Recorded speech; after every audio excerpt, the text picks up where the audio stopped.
Le 2 mars 2022, Jean-Pierre Pernaut disparaissait à l'âge de 71 ans, des suites d'un long combat contre la maladie. L'ancien présentateur du 13h de TF1 laissait derrière lui, son épouse Nathalie Marquet et ses 4 enfants. Un deuil et une tristesse toujours aussi présents dans le cœur des proches du journaliste. Afin d'honorer sa mémoire, TMC a diffusé hier un documentaire inédit baptisé Jean-Pierre Pernaut, un an déjà. Ainsi, plusieurs personnalités ont tenu à partager leurs souvenirs avec le défunt journaliste qui vouait un amour sans faille aux régions françaises.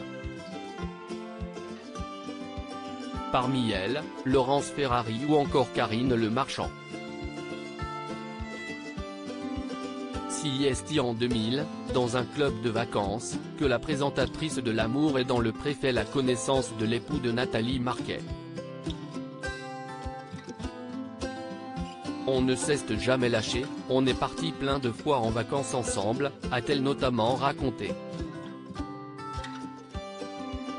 Des vacances entre amis documentées sur leurs réseaux sociaux, preuve qu'il adorait ces moments passés ensemble. Jean-Pierre avait une hygiène de vie assez détestable. L'animatrice star de M6 n'a pas non plus caché les petits travers de l'ancien présentateur du 13h de la première chaîne. Jean-Pierre avait une hygiène de vie assez détestable. Il était gourmand, il aimait bien le bon vin et il fumait comme un pompier. Il ne faisait pas de sport, il était sédentaire et stressé. Et selon ses dires, ce mode de vie ne plaisait pas du tout à son épouse, ça faisait beaucoup pour une femme qui aime son mari et qui sait très bien qu'avec la différence d'âge, il va se passer des problèmes de santé s'il ne gère pas certaines choses, donc elle râlait beaucoup. Il s'en foutait complètement. Il continuait. C'était vraiment un épicurien.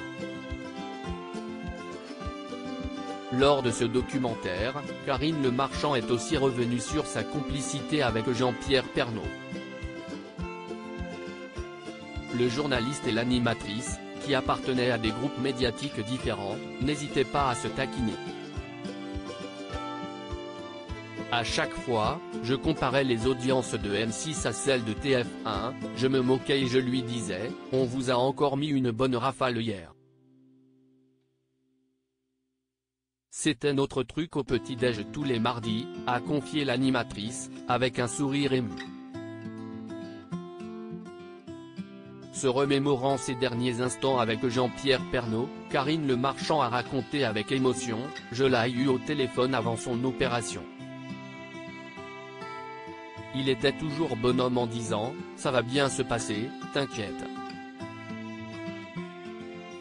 Les derniers échanges entre Karine Le Marchand et Jean-Pierre Pernaut. Soucieuse de l'état de santé de son ami, l'animatrice lui enverra un SMS, « Mon Jean-Pierre, je te couvre de baisers et de bonnes ondes pour demain. Je t'aime fort ». Une dernière conversation avant le décès de Jean-Pierre Pernaut. C'était un homme formidable, un père formidable et un mari formidable. Un ami formidable.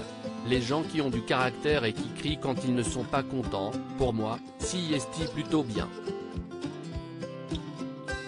C'était un homme d'une extrême gentillesse et d'une extrême générosité, d'une vraie simplicité.